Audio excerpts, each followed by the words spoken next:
Olá, graça e paz, em nome de Jesus. Nós estamos iniciando a nossa segunda aula, primeira parte da segunda aula de merismos, como dividir aí a alma e o espírito, né?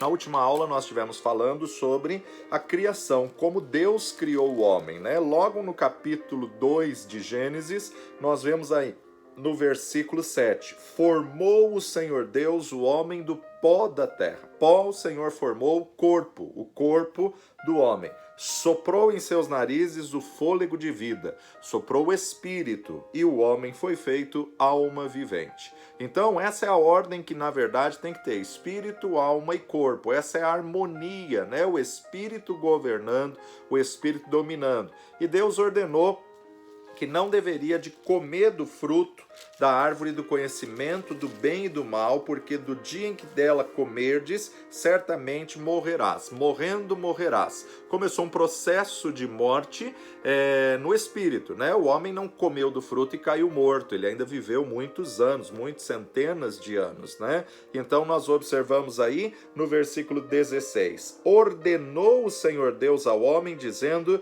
de toda a árvore do jardim comerás livremente, mas da árvore da ciência do bem e do mal, dela não comerás, porque no dia em que dela comerdes, certamente morrerás. Então a gente observa aí justamente uma posição aonde Deus estabeleceu limites. Deus criou o homem e estabeleceu limites. A árvore era uma prova de obediência, a árvore era uma prova de fidelidade, a árvore era justamente aquela questão do livre-arbítrio, da decisão de escolha, né? Ele tem no centro da sua alma. O homem é um espírito que possui uma alma e mora num corpo. Agora, sua alma é cheia de intelecto, vontade e emoções. O centro da alma, livre-arbítrio, poder de decisão. Agora no capítulo 3 de Gênesis, nós vamos observar aí como que a serpente enganou, seduziu Eva, e Eva pegou do fruto e deu ao seu marido.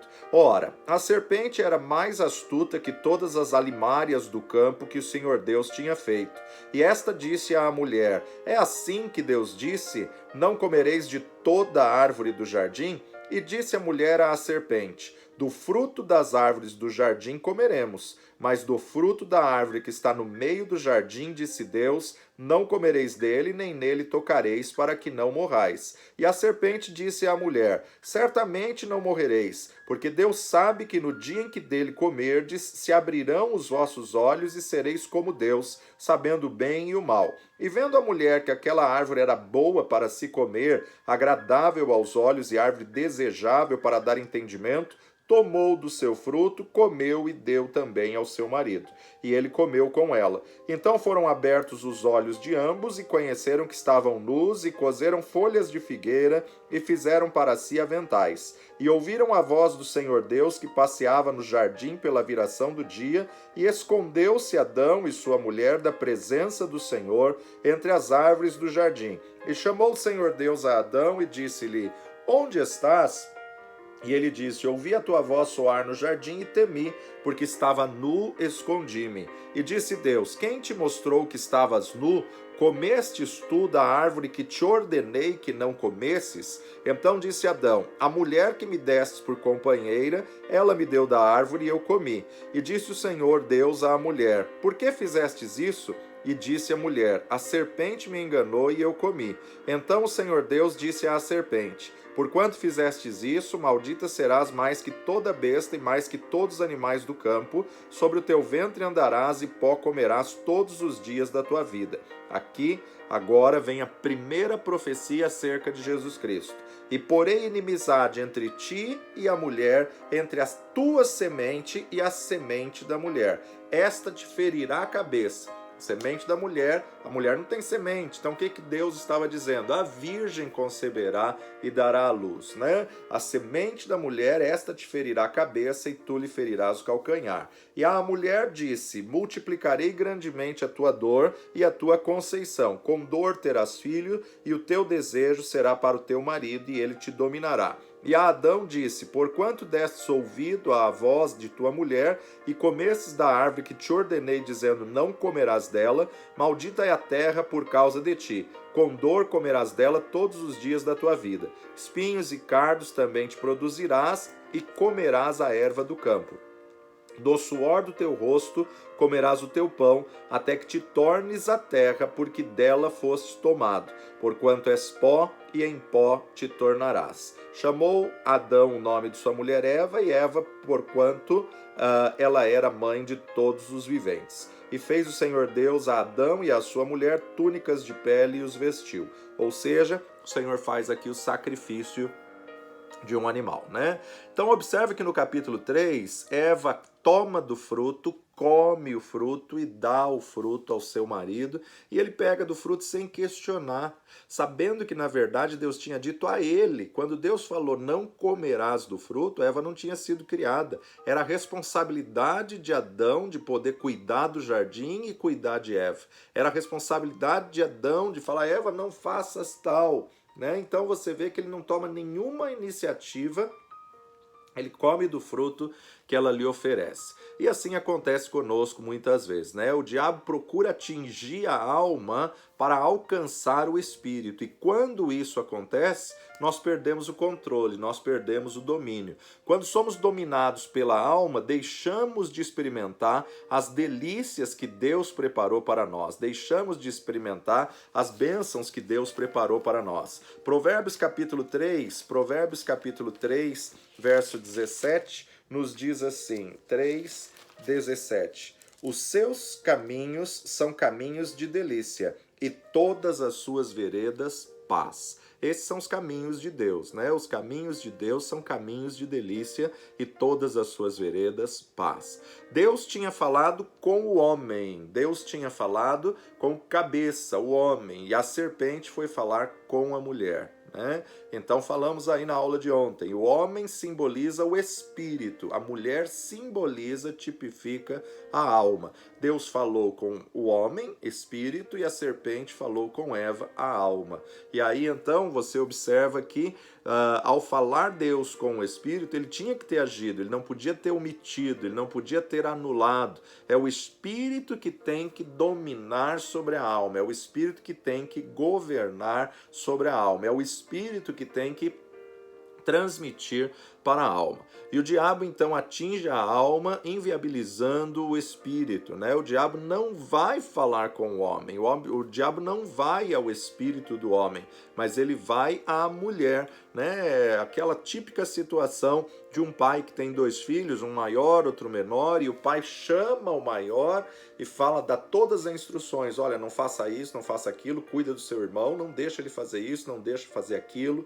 E de repente o pai sai e a criança pequena quer fazer, e o menino fala: olha, o pai falou que não pode fazer, o pai falou que não pode fazer. A responsabilidade maior é do mais velho, a responsabilidade maior é daquele que recebeu as instruções. Adão tinha recebido as instruções, e Adão tinha que cuidar do jardim e tinha que cuidar de Eva. Adão tinha que instruir, zelar pela vida do jardim e vigiar o jardim, né? E aí você observa que ele não fez. O que acontece aqui no Éden não é diferente do que acontece hoje a nível de tentação. A estratégia do inimigo não muda. Satanás tenta pela concupiscência. O que é a concupiscência? Desejos, vontades e emoções da alma. Desejos, vontades e emoções da carne. A capacidade plena do homem estava na perfeita harmonia entre espírito, alma e corpo. Nessa ordem, nessa hierarquia.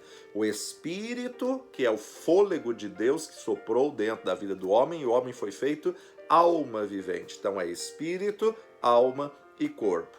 A vida na alma e no corpo gerou a perda de capacidade plena do homem se relacionar com Deus. Não coma, porque do dia em que dela comer, certamente morrerá. Ou seja, a partir do momento que eles desobedeceram, que eles obedeceram à voz da serpente, que eles aceitaram a sugestão de Satanás, rompeu o elo de ligação de Deus para com o homem, né? E aí, sem derramamento de sangue, não há remissão de pecados. Então, a partir desse momento, para cobrir a vergonha de Adão, para cobrir a vergonha de Eva, o Senhor teve que fazer o sacrifício. Não nos diz, nenhuma versão bíblica diz que animal que foi sacrificado. Cremos que foi já um cordeiro, uma ovelha, para que pudesse ser aí uma cristofania desde o princípio, né? Mas aí já nos mostra esse princípio de Deus. Sem derramamento de sangue, um sangue inocente tinha que morrer por um sangue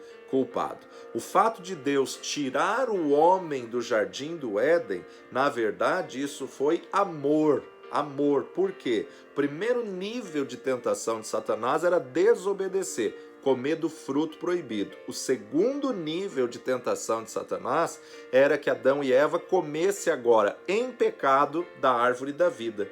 E se eles comessem em pecado da árvore da vida, nem Jesus poderia salvar. E não estou menosprezando aqui a pessoa de Jesus Cristo ou o sacrifício de Jesus Cristo.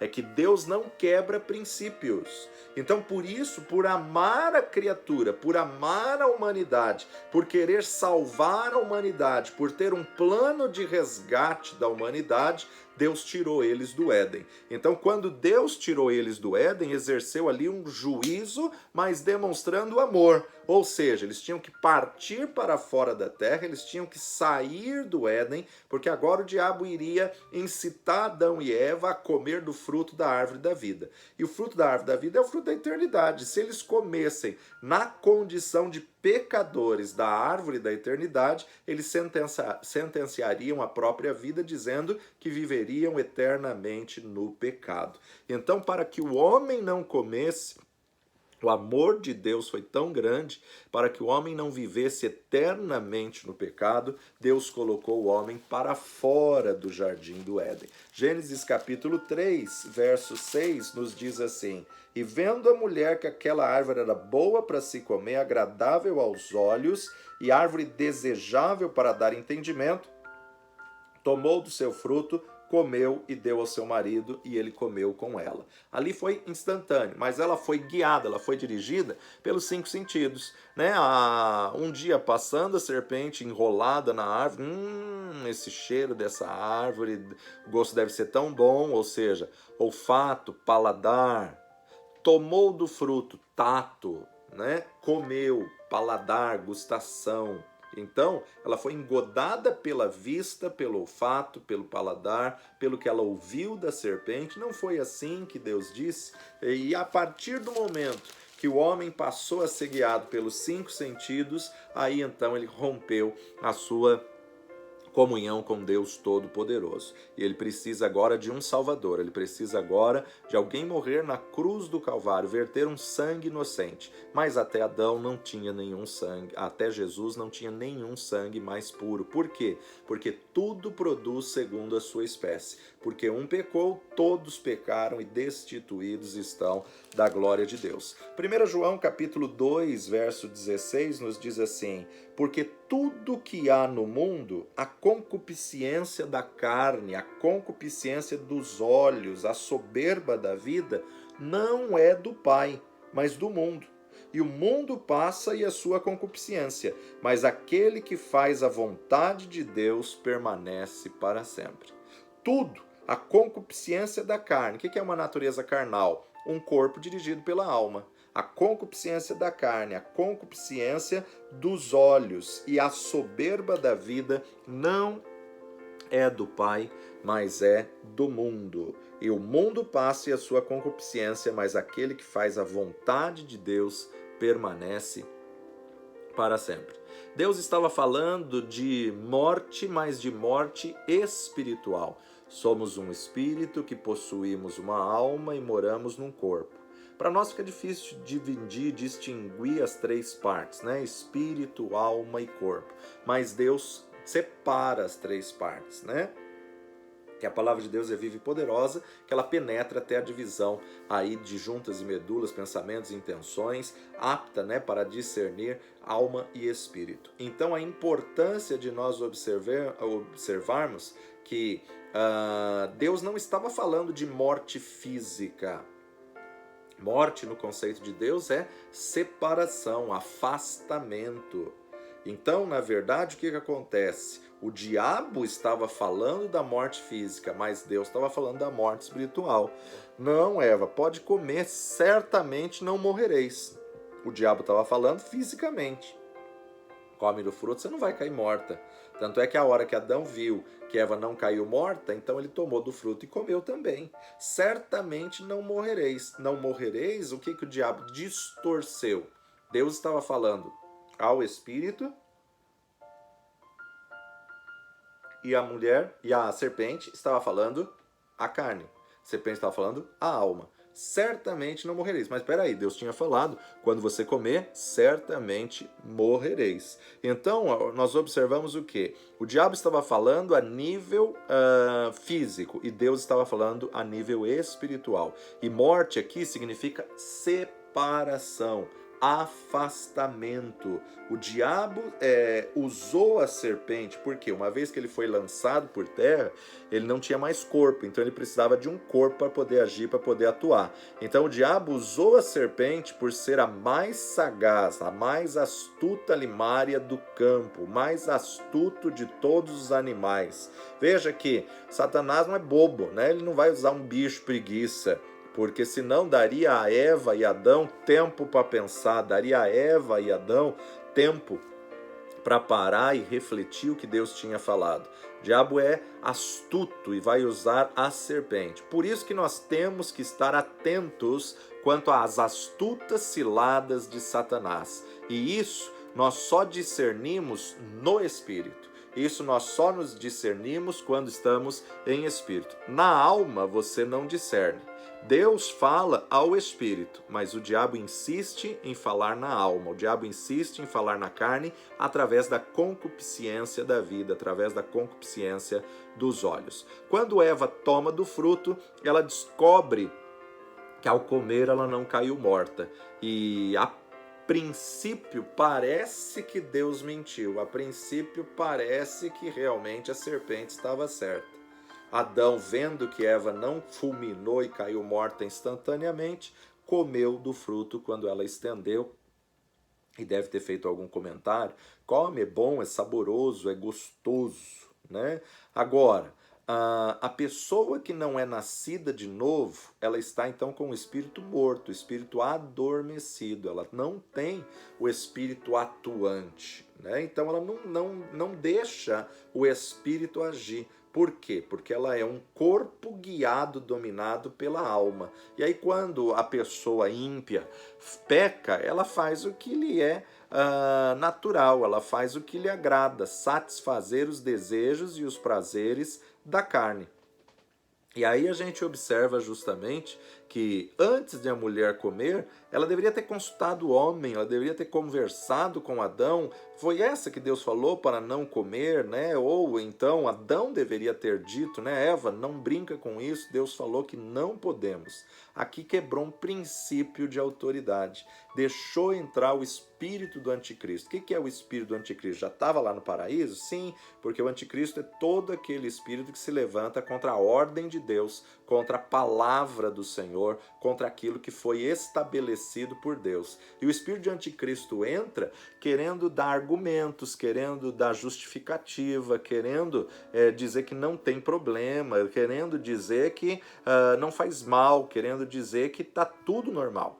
As pessoas até hoje, elas preferem acreditar nas mentiras de Satanás do que na palavra de Deus. As pessoas até hoje preferem saciar os prazeres da carne do que mortificar a alma, né? Mas para podermos viver no Espírito, nós vamos ter que mortificar os desejos da carne, mortificar os prazeres da carne, né? Por outro lado, nós observamos também que com a desobediência o homem começou a ter problemas psicossomáticos, o homem começou a ficar desajustado. O espírito morreu, então ele se separou de Deus, ele se afastou de Deus. Ao se afastar de Deus, morte espiritual. A alma e o corpo passam a dominar, a subjugar o espírito. Resultado disso, a perda do domínio. Entregou o domínio a Satanás. Quando o diabo vai tentar Jesus e ele diz, tudo isso te darei porque me foi dado, ele está falando aqui justamente dessa questão de Adão, né? Então a gente tem que estar atento a essa verdade. A primeira coisa que eles começam a sofrer logo depois de ter comido do fruto, eles perceberam que estavam nus. E ao perceber que estavam nus, agora passaram a ter vergonha, né? Eu particularmente creio que antes de comerem do fruto, o rosto deles, o corpo deles refletia a luz do sol, eles brilhavam e resplandeciam mais que a luz do sol, por isso que não viam que estavam nus. Por quê? Porque eles tinham a glória, o cabode de Deus, né? E aí então quando comeram, e cabode, a glória se foi, né? Então a luz se apagou. Então eu creio que a partir do momento da desobediência, viram um ao outro que estavam nus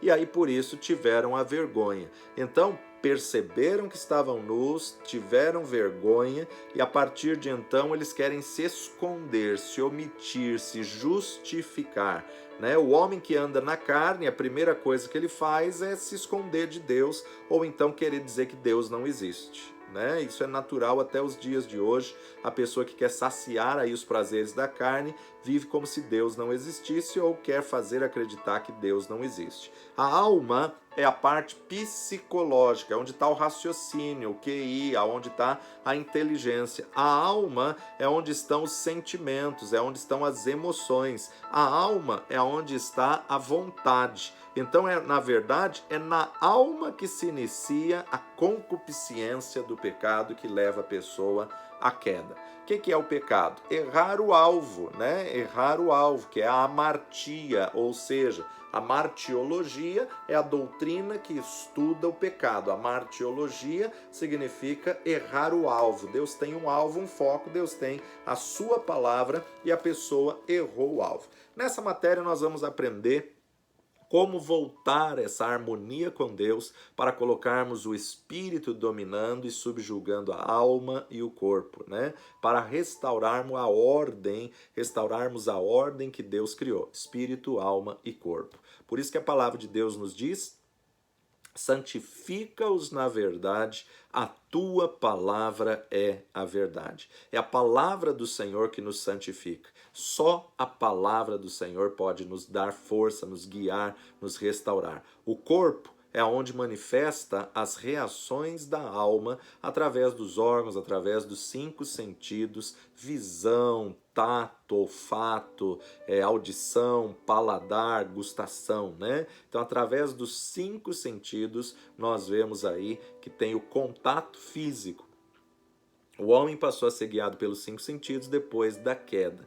Aí, para resgatar agora, nós temos que andar por fé e não por vista. Por isso que temos falado nesses últimos dias que muitas vezes o olho, a vista, é a maior inimiga da visão. Porque a visão é espiritual, mas a vista é física, né? Então, muitas vezes Deus te dá uma visão, te dá uma revelação e você fica impactado, mas o teu olho está enxergando outra coisa. Teu olho está enxergando o material, o físico. E aí muitas pessoas não conseguem viver o sobrenatural. Josué e Caleb tinham visão. Eia, subamos animosamente. Se o Senhor nos prometeu, vamos possuir. Se tem gigante, vamos derrubar. Se tem muralha, vamos derrubar. Se tem espinhos, vamos vencer. Mas quando você olha aí para essa situação da multidão, os 600 mil homens que saíram do Egito, olhavam pelos olhos carnais, né? Olhavam pela vista. Não tinham a visão espiritual do que Deus tinha falado. E aí, então, os 10 que foram avistar a terra deram um diagnóstico da vista e não da visão. Então, não deixe que a tua vista seja o maior inimigo da visão que você recebeu do Senhor. O grande desafio do crente é dominar a alma e o corpo, subjugar a alma e o corpo. Quando isso acontece, ele passa a ter domínio sobre tudo, porque ele coloca o espírito no devido lugar. Por isso que o Pai está à procura de verdadeiros adoradores que o adoram em espírito e em verdade. Quem fica magoado, chateado, quem esperneia é a alma. Então, o problema não está no espírito. O espírito, na verdade, está pronto. Cuidai para salvar a vossa alma. Você tem perturbação na alma. Todo o problema do homem está na alma. Por isso precisamos subjugar a nossa alma ao Espírito e deixar com que o Espírito domine, com que o Espírito governe, porque você dando a preeminência para o Espírito Santo habitando no teu espírito, vai fazer todas as coisas segundo a vontade do Pai. Lucas capítulo 9, verso 23. Cada um deve levar a sua cruz. E dizia Jesus a todos: se alguém quiser vir após mim, negue-se a si mesmo, tome cada dia sua cruz e siga-me. Negue-se a si mesmo significa o quê? Mortifica a tua carne, mortifica a vontade da alma. Negue-se a si mesmo, tome sobre si a sua cruz. Negar-se a si mesmo significa dominar a alma. Tomar cada dia sua cruz significa crucificar a carne, crucificar. Cruz é onde a carne tem que ser crucificada. Cruz é onde a carne... Interessante que o corpo de Cristo foi crucificado. Quem é o corpo de Cristo? Somos nós. Então, para deixar a cabeça, Jesus Cristo, dominar, o corpo tem que estar crucificado. Veja só a partir do verso 24.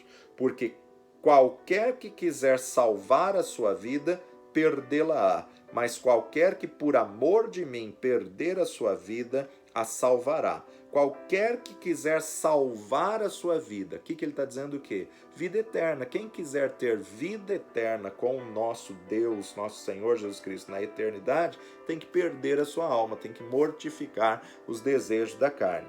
Agora, qualquer que por amor de mim perder a sua vida, perder a sua carne, os prazeres da carne, então está salvando essa vida para a eternidade. Porque que aproveita o homem granjear o mundo todo, perdendo-se ou prejudicando-se a si mesmo? Porque qualquer que de mim e das minhas palavras se envergonhar, dele se envergonhará o Filho do Homem, quando vier na sua glória e na do Pai e dos santos anjos. E em verdade vos digo que dos que aqui estão, há alguns que não provarão a morte até que vejam o reino de Deus. Quem não provou a morte até ver o reino de Deus foi João, que ele viu o Apocalipse, ele viu o reino de Deus sendo estabelecido, ele viu o reino de Deus sendo aí firmado na terra através da visão, da revelação que ele teve do Apocalipse. Bom, com tudo isso, o campo de luta é a alma. E dentro desse ringue, o campo de batalha é a mente. É a mente, o raciocínio, né? A carne luta contra o espírito luta contra a carne.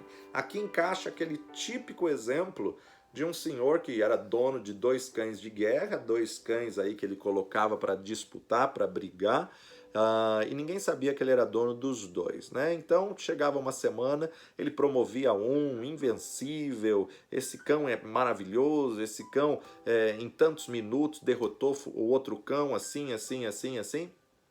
E aí então todo mundo apostava naquele cão que ele promovia. E chegava no dia do ringue, da luta, aquele cão perdia e o outro vitorioso e o outro, todo mundo perdeu a aposta e ele ganhava sozinho. Até que um dia alguém descobriu que ele era dono dos 2 cães e percebeu a jogada dele e foi conversar com ele. Falou: escuta, o senhor é o dono dos 2? Ele falou: sim, os 2 cães são meus. E por que o que o senhor sempre promove, sempre perde? E que o senhor nunca promove, sempre ganha? Ele disse: isso é fácil. Aquele que eu quero que ganhe, eu alimento bem. Aquele que eu quero que perda, eu deixo 1 semana sem comer. 1 semana sem dar nada para ele. Então ele vai estar fraco. E aí na batalha, aquele que está bem alimentado é o que vai ganhar. Mas por que o senhor promove sempre o outro? Porque eu quero ganhar a aposta sozinho. A grande verdade é que esses 2 cães estão dentro de nós, né? O espírito e a carne. Aquele que você quer que vença, alimente mais. Se você alimentar a carne, não adianta você ficar repreendendo, orando, expulsando, clamando, porque você alimentou a carne, quem vai ganhar é a carne. Agora, se você quer alimentar o espírito, mortifica as obras da carne. Deixa de alimentar a carne para que o espírito possa ser fortalecido, para que o espírito possa se levantar em vitória no nome de Jesus, né? Então, aprenda a alimentar as coisas de Deus, mortificar. Se alguém quiser vir após mim, negue-se a si mesmo, tome cada dia sua cruz e siga-me. Porque qualquer que quiser salvar a sua vida, perdê-la-á. Mas qualquer que por amor de mim perder a sua vida, a salvará. Então a importância de nós entendermos que temos que alimentar o nosso espírito, e o nosso espírito nos alimentamos com as coisas espirituais, porque as armas da nossa milícia não são carnais, mas são sim poderosas em Deus para destruir fortalezas, né? Nós fomos chamados por Deus para sermos cristãos e não simplesmente crentes. O que é ser cristão? Ser a imagem e semelhança de Cristo. A expectativa de Deus para você é ter filhos igual a Jesus. A expectativa de Deus para você é que Jesus seja o modelo, referencial, o exemplo, e que nós possamos imitá-lo. Tiago capítulo 2, verso 19 nos diz assim: tu crês que há um só Deus? Faze bem. Também os demônios creem e estremecem. Então só crer não é suficiente, até os demônios creem. Crente, até o demônio é. Ele sabe que Jesus existe. Olha quantas vezes o diabo disse, né? Viestes antes do tempo, viestes a nos atormentar. Reconhece quem é Jesus. Então, na verdade, só crer não é suficiente. Até os demônios creem, e não é porque uma pessoa se identifica como crente que ela faz a vontade de Deus. Tem muitas pessoas que são crentes, que creem em Deus, creem em Jesus Cristo, mas não têm o Senhor Jesus Cristo como Senhor e Salvador da sua vida. Não se submete ao senhorio. Por isso, sede praticantes e não somente ouvintes. O fato de crer por si só não é suficiente. Pelo menos o diabo crê e estremece. E quantos crentes que nem estremecer, estremece mais? Quantos crentes que nem isso fazem diante da presença de Deus? Pecam de forma desgovernada, como se Deus não existisse. Não tremem, não temem diante da presença de Deus. O diabo ainda treme porque ele sabe da existência de Deus. E o crente muitas vezes decide andar errado sem o menor constrangimento, sem a menor condenação, culpa, sem o menor temor e tremor. O Senhor nos chamou para sermos pessoas que reflitam a imagem de Jesus Cristo aqui na terra. Tal qual Ele é, somos nós nessa terra.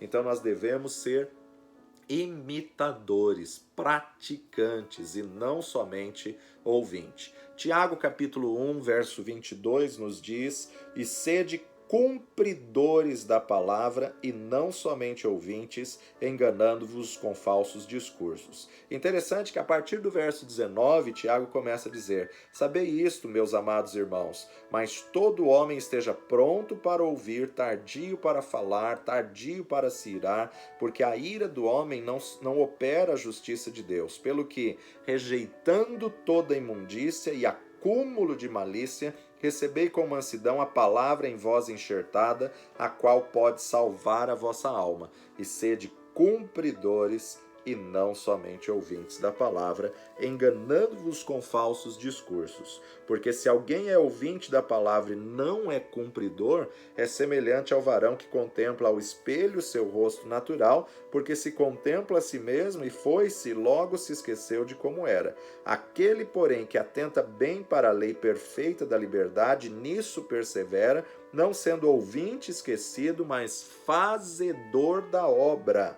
Este tal será bem-aventurado no seu feito. Lembra que Jesus falou da parábola da casa construída sobre a rocha e da casa construída sobre a areia?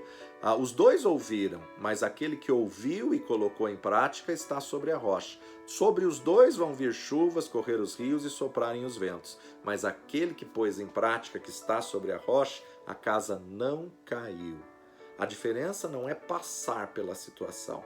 Passar, o sol nasce sobre justo e sobre ímpio. Mas aquele que está firmado no Senhor, a situação passa e ele permanece. Isso é a importância de nós colocarmos em prática a verdade da palavra de Deus. Nós somos chamados não apenas para crer, mas para praticar, ser de cumpridores e não somente ouvintes. Então, nós não fomos chamados apenas para crermos, fomos chamados para sermos exemplo, carta viva lida todos os dias, colocarmos em prática. O mundo precisa ver esses atos de Jesus em nós. O mundo precisa ver Jesus Cristo em nós, porque tem muitas pessoas que o único evangelho que elas vão ouvir durante a vida toda é a tua vida. Então a tua vida tem que servir de testemunho, a tua vida tem que servir de exemplo, de modelo.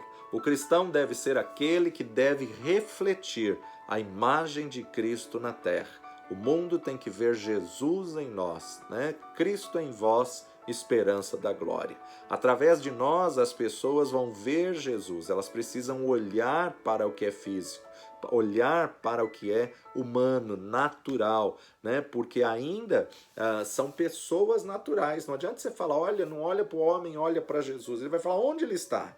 Né? Então a pessoa não vai conseguir enxergar. Se o crente não consegue enxergar, que dirá o ímpio? Né? Eles não conseguem enxergar no espiritual. Por isso que Paulo, entendendo isso, traz a responsabilidade para si. Ser de meus imitadores, como eu sou de Cristo. Então, assim como Paulo ensinou que as pessoas olhassem para ele e vissem Jesus na vida dele, tem muitos crentes que são conhecedores, mas não são praticantes. Conhecem muito bem, mas não vivem, não servem. Nós somos chamados por Deus para sermos vasos de Deus. E o vaso, ele contém, ele abriga, né? Então a importância de entendermos que não podemos apenas ser canal, mas temos que ser vaso que retém aí a unção do Deus Todo-Poderoso. 2 Coríntios, capítulo 4, verso 7, temos, porém, esse tesouro em vasos de barro, para que a excelência do poder seja de Deus e não de nós. Vaso de barro somos nós, excelência do poder, tesouro em vaso de barro é o Espírito Santo. Temos, porém, esse tesouro em vasos de barro. Tesouro é o Espírito Santo, o vaso de barro somos nós. Se for só canal, passa de um lado, vai para o outro e fica vazio. Mas se for vaso, ele vai reter. Se for vaso, ele vai manter aquilo que ele recebeu. 1 Coríntios 4, verso 1 e 2. Que os homens nos considerem como ministros de Cristo, dispenseiros dos mistérios de Deus. Além disso, requer-se nos dispenseiros que cada um se ache fiel. O que é um despenseiro? Um despenseiro é aquele que cuida da despensa. Um despenseiro é aquele que guarda os alimentos, que zela para que a despensa não fique vazia, né? Então a despensa é justamente onde você coloca os ingredientes. E a despensa você coloca dentro e depois você vai retirando aos poucos para você poder fazer o prato. Interessante que a palavra de Deus é como uma despensa. Ela tem aqui inúmeros ingredientes. Agora, dependendo da forma como você prepara o prato, dá sabor, dá vontade, dá gosto. Dependendo da maneira que você prepara o sermão, a pessoa tem prazer em ouvir de novo, a pessoa tem prazer em querer mais. Dependendo do tempero certo, dá sede, né? Que a palavra de Deus tem que ser bem temperada com sal, com tempero certo, né? Na medida certa, porque não pode ser muito salgado também, senão depois ninguém aguenta, ninguém continua comendo e não dá vontade de comer de novo. Mas no tempero certo, na medida, além de dar sede, da vontade de comer novamente, e você sai bem alimentado. E nós somos despenseiros, ou seja, os ingredientes estão disponíveis a todo mundo. Mas quem sabe preparar um bom prato, a comida fica saborosa. O dispenseiro, ele guarda a dispensa. E a dispensa você coloca dentro e depois você vai retirando à medida que você vai necessitando. Ou seja, você tem que reter dentro de você a palavra, o conhecimento, as revelações de Deus como dispensa, para que depois você possa preparar um prato para servir aos outros, para que você tenha o que entregar aos outros. Romanos capítulo 9, verso 22 e 23 diz: E que direis se Deus, querendo mostrar a sua ira e dar a conhecer o seu poder, suportou com muita paciência os vasos da ira, preparados para a perdição, para que também desse a conhecer as riquezas da sua glória nos vasos da misericórdia, que para a glória já dantes preparou? Então veja, que direis se Deus, querendo mostrar a sua ira e dar a conhecer o seu poder, suportou com muita paciência os vasos da ira preparados para a perdição, para que também desse a conhecer as riquezas da sua glória nos vasos da misericórdia, que para a glória já dantes preparou. 1 Pedro capítulo 4, verso 10. 1 Pedro 4, 10.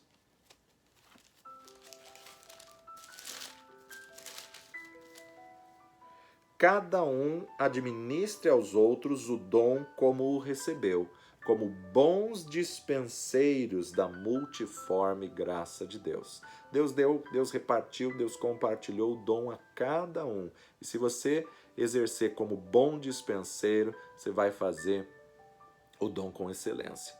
Então a importância de nós zelarmos pelos ingredientes, pelo alimento que é a palavra de Deus, que devemos guardar dentro dessa dispensa para podermos ser bons dispenseiros. Deus coloca em nós coisas que vão ser importantes na nossa experiência ministerial, para que possamos ter o que entregar na hora que alguém necessitar, para que possamos dar a palavra na medida certa.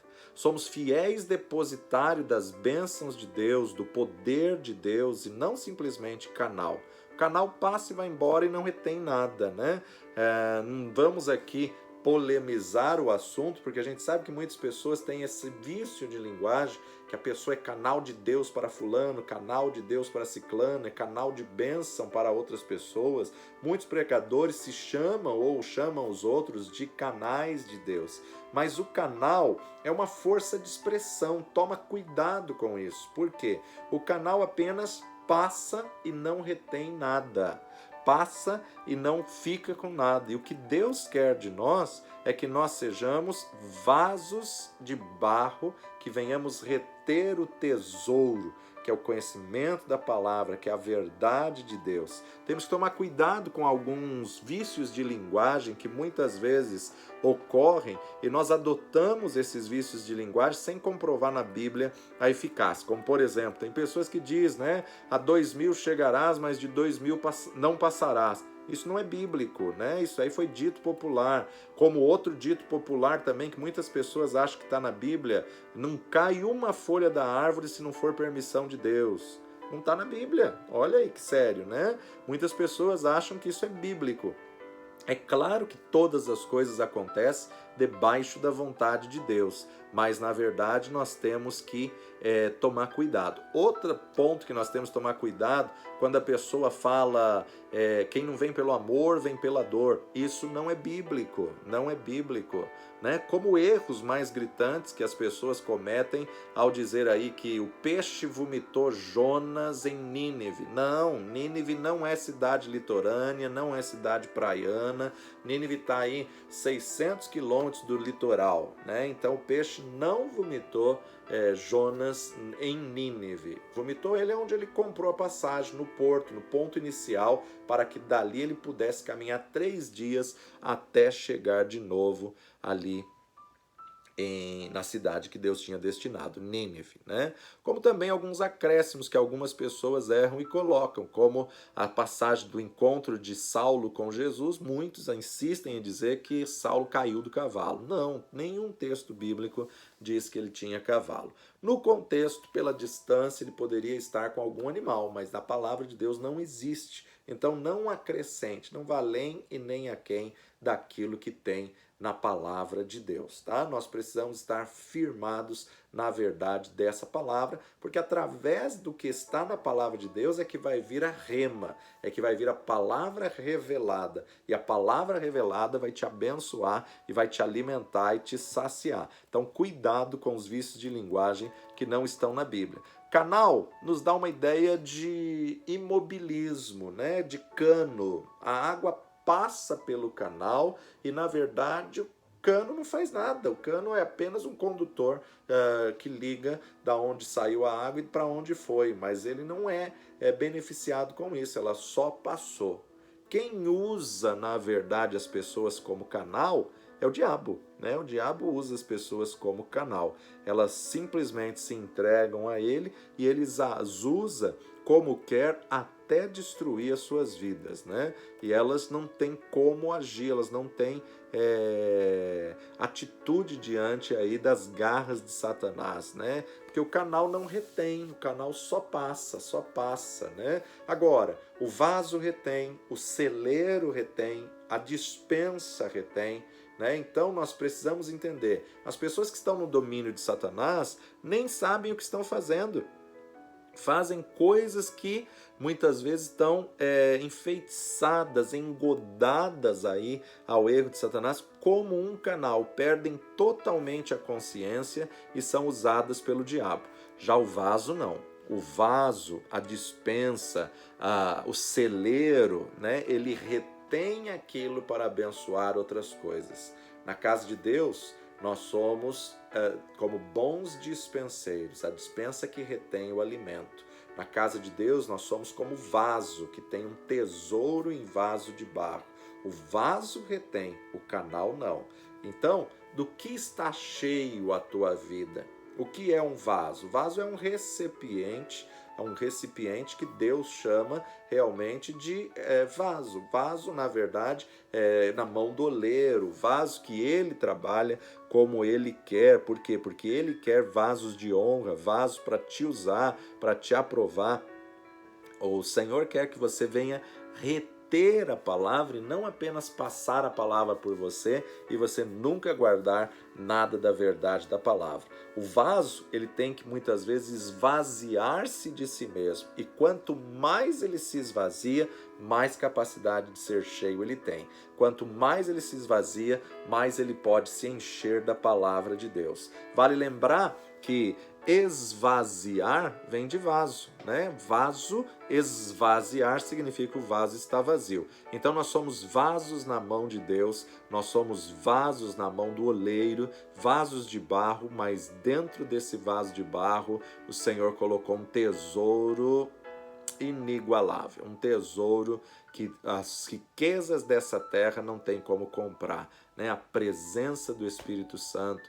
O Senhor nos deu o presente também, que é um preço que os tesouros da terra não pagam, a salvação que vem através do sacrifício do seu Filho Jesus. Então, os tesouros não dependem do vaso, porque, na verdade, a fragilidade do homem, né? Mas para que sempre venhamos depender do Senhor, nós temos que entender que os tesouros da revelação que o Senhor guarda, Ele quer guardar em nós, que somos vaso de barro e não um canal.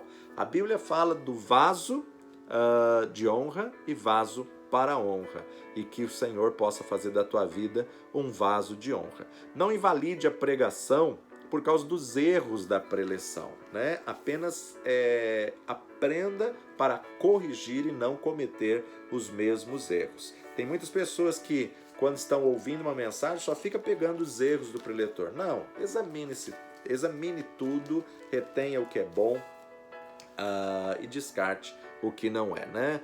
Às vezes aí pela falta de conhecimento, alguns cometem aí esses erros de vício de linguagem, comete esses erros aí que acabamos de falar. Efésios capítulo 4, rogo-vos, pois eu, o preso do Senhor, que andeis como é digno da vocação com que fostes chamado, com toda humildade e mansidão, com longanimidade, suportando-vos uns aos outros, procurando guardar a unidade do Espírito pelo vínculo da paz. Então, você possa cada dia usar a vocação que você foi chamado. Se você foi chamado para ser pastor, não queira ser profeta. Se você foi chamado para ser mestre, não queira ser apóstolo. Se você foi chamado para ser apóstolo, não queira ser profeta. Enfim, ande como é digno da vocação em que você foi chamado.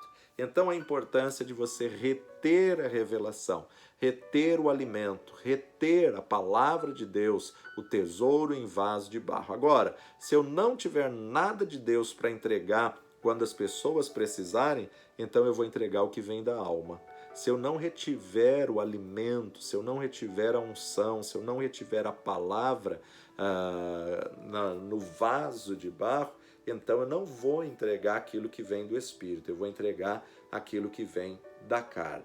Agora, com esse entendimento, quando você olha para a casa de Deus, aí você pode dizer, será que você tem sido um canal ou você tem sido um vaso? Será que você tem sido um vaso nas mãos do oleiro ou apenas um cano que passa e abençoa outras vidas e nunca retém nada em você? Vamos para o intervalo e daqui a pouquinho a gente volta falando um pouquinho mais dessa tremenda revelação.